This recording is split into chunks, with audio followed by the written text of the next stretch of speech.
Eu sou Melquisedeque, rei e o primeiro sacerdote de Salem. Trouxe pão e vinho para você. Criador do céu e da terra. Sim. E eu... o venero. Sim. E você o conhece.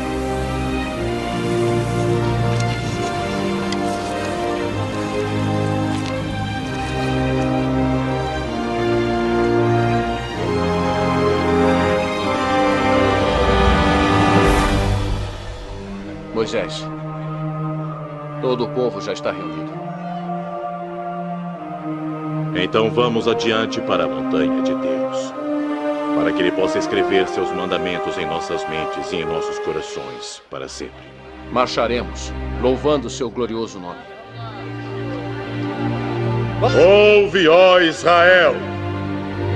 Recorda-te deste dia em que a mão poderosa do Senhor te arranca do cativeiro.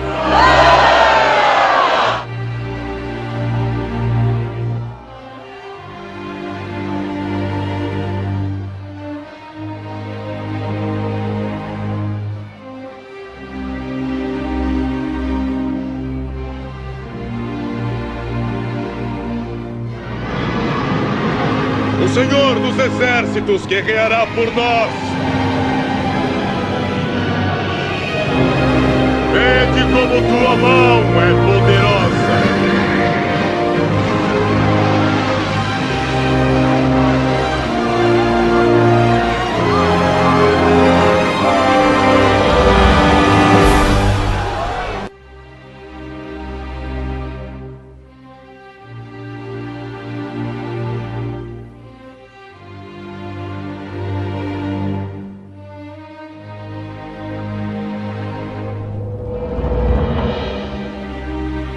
E hoje o papo vai rolar aqui bonito, porque temos bastante assuntos referentes às coisas espirituais para conversar aqui com o Fernando. Fernando, o que me traz aqui dessa vez é para poder beber da água do conhecimento com respeito às questões sobre a sombra, né? O que é realmente a sombra. Eu gostaria que, quando as pessoas que estão assistindo aqui ao trabalho desligassem seu equipamento, tivessem assim uma visão totalmente ampla, né? Sobre o que é a sombra.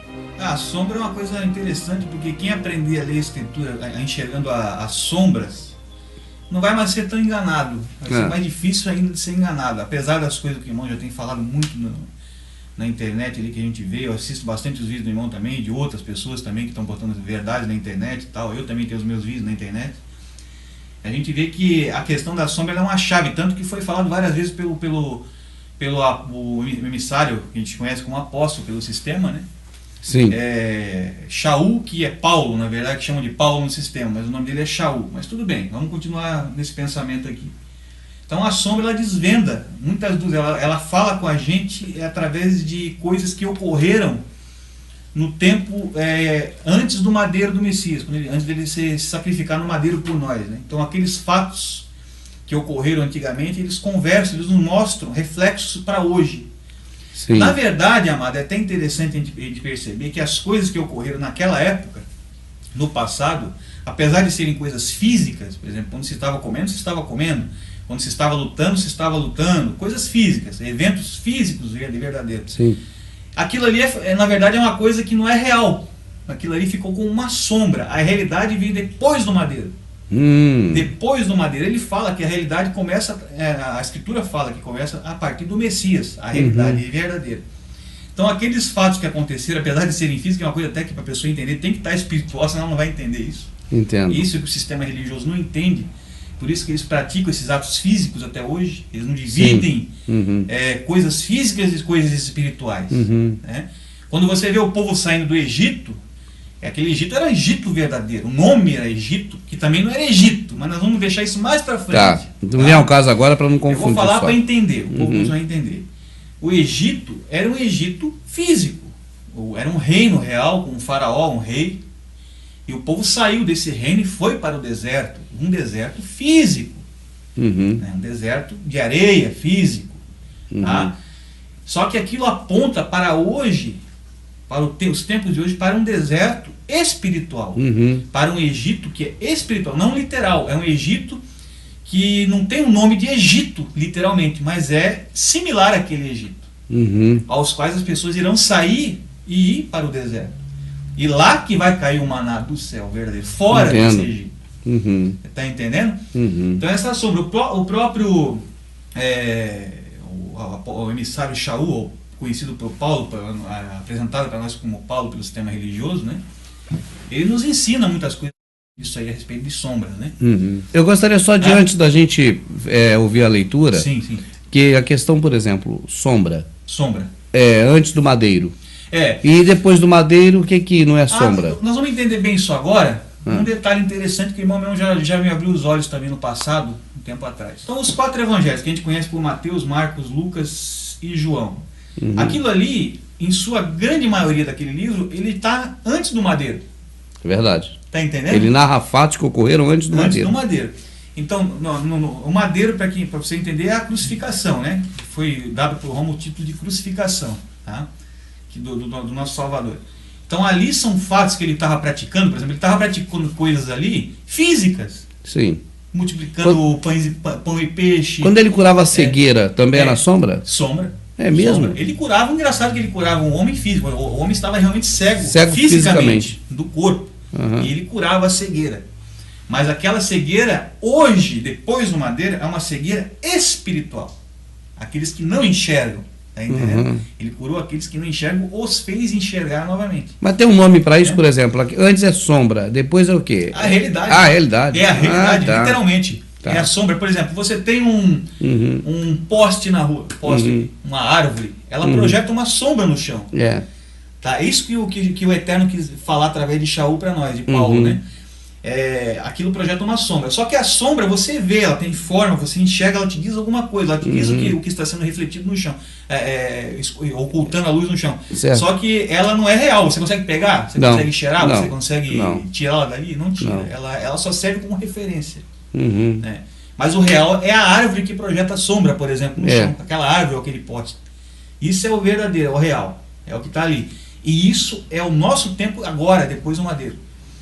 Que quando o Messias chegou para nós e falou que o reino do Eterno já era chegado a nós, é que nós já saímos desse mundo. Nós estamos aqui de passagem, essa que é a verdade. Então nós já estamos no mundo real, que é o mundo real é o espiritual, aquele que não se vê. Isso é interessante a gente analisar isso.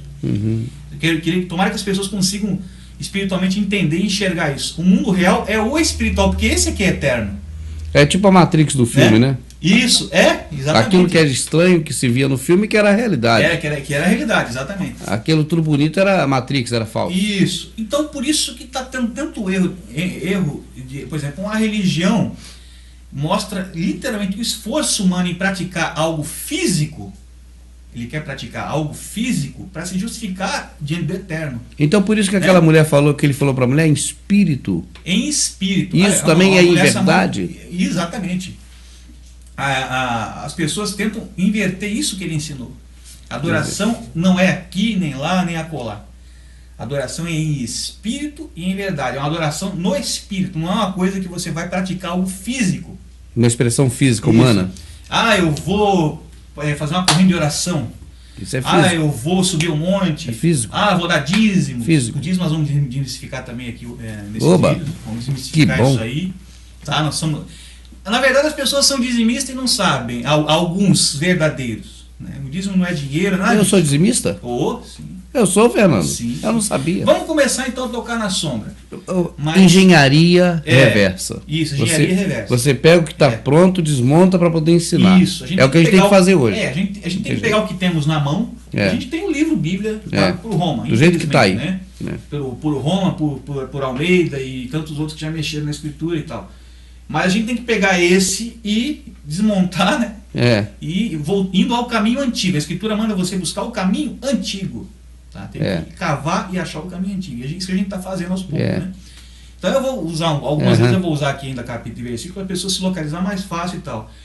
Mas isso está na segunda carta de Paulo aos Coríntios, né? De Shaul, né? Aos Coríntios, que blasfemaram para Paulo. Apolo, Deus? Tá? Porque Apolo veio uma sequência. Apolo era deus sol grego, né? E foi uma sequência. Por exemplo, Apolo virou Paolo, que é o nome italiano para Paulo, e depois virou Paulo na sequência. Que eles traduzem nome que é uma festa, né? Cada língua traduz nome para a sua língua. Tá? Falei, o senhor foi para a China, né? Ele passou um mês na China.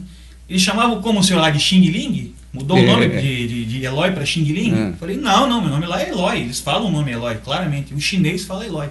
Engraçado que os nomes escriturais estão todos eles mudados de acordo com a tradução no nome. Entendeu? Pedro vira Peter nos Estados Unidos e Paul vira Paulo aqui, entendeu? E Tiago vira James lá, olha, tem nada a ver, né? E só nomes religiosos. Só nome engraçado. Os que não são religiosos não mudam. Mas por que eles alteraram tanto esses nomes, né? Nós vamos chegar nisso ainda. Esses grandes líderes da antiguidade, Mao Tse-tung, esses caras todos, né? Isso. Então todos ninguém mudou, não. Mexe. Engraçado que o nome dos ídolos estão todos iguais, né?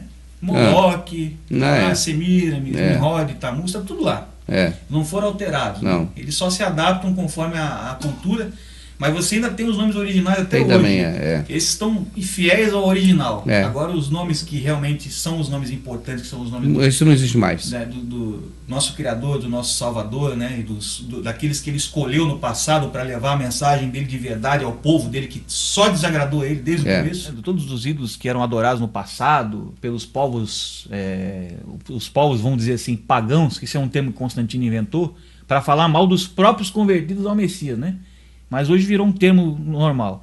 Os ídolos pagãos estão todos com os nomes originais. A gente vê falar de Moloch, está o mesmo nome. A gente vê falar de Tammuz, está o mesmo nome. A gente vê falar de Astarote, está o mesmo nome. Até hoje, na história, né, não houve mudanças do nome. Semiramis, né, inclusive é adorada até hoje muito, né? Adorada até hoje. Então, houve um interesse em se manter os nomes dos ídolos e não se manter o nome do Criador e do ungido dele, o filho dele que ele enviou para nos salvar aqui na terra, né?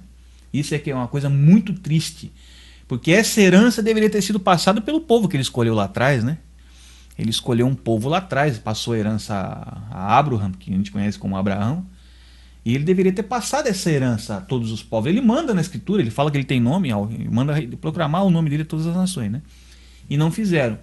Mas onde a gente quer chegar nisso tudo agora, que nós vamos começar agora a ver a sombra, é que, por causa disto, hoje está esse sistema religioso confuso, né, onde não se encontra um caminho a se seguir, quando na verdade o caminho é amor ao próximo, amar o eterno sobre tudo e amar ao próximo como a ti mesmo, né? Que ele simplificou a lei basicamente nisso aí. Eu vou ler, como eu estava lendo aqui antes, vou voltar a ler a passagem aqui de que Shaul deixou para nós, que ficou como Paulo. Eu já falei da Apolo. Será que eu cheguei a completar Apolo antes? Completamos, né? Sim. Então vamos lá. Por isso, tendo, 2 Coríntios 4, né? Por isso, tendo esse ministério, segundo a misericórdia que nos foi feita, não desfaleçamos. Tá? Eu estou lendo aqui numa versão do Almeida, né? Que a maioria das pessoas vão ter. Vamos continuar com a do Almeida mesmo aqui. Antes rejeitamos as coisas que por vergonha se ocultam, não andando com astúcia, nem falsificando a palavra do Eterno. Então quer dizer que há uma falsificação, porque se ele fala que não deve falsificar... Porque... Shaul está avisando, né? Sobre essa falsificação. Então, se ele está falando, ele, como a gente conhece bem a história dele, acho que ele não estava mentindo, né? Não. De maneira nenhuma. Né? Vamos continuar. Nem com astúcia falsificando a palavra do nosso Criador. Depois eu vou entrando nos nomes, né? Assim nos recomendamos a consciência de todo homem na presença do Criador, pela manifestação da verdade. Mas se ainda o nosso evangelho está encoberto, para os que se perdem está encoberto. E essa aí é bom explicar bem detalhado. Na verdade, o cristianismo, como a gente conhece, essa religião que se formou e está cheia de filhas, né? Hoje cheia de braços e extensões pelo mundo todo aí, e hoje inclusive está unida com todas as outras religiões do mundo que a gente conhece. No ecumenismo. E nos anos 90, João Paulo II, que eu vou bater nessa tecla até o final, que o pessoal não sabe dessas histórias porque vê ele como um cordeiro, né? Sim, foi um papa muito... eles vê o lado do cordeiro, mas tem que ver o seguinte, o Roma prega Mitra, é o mitraísmo.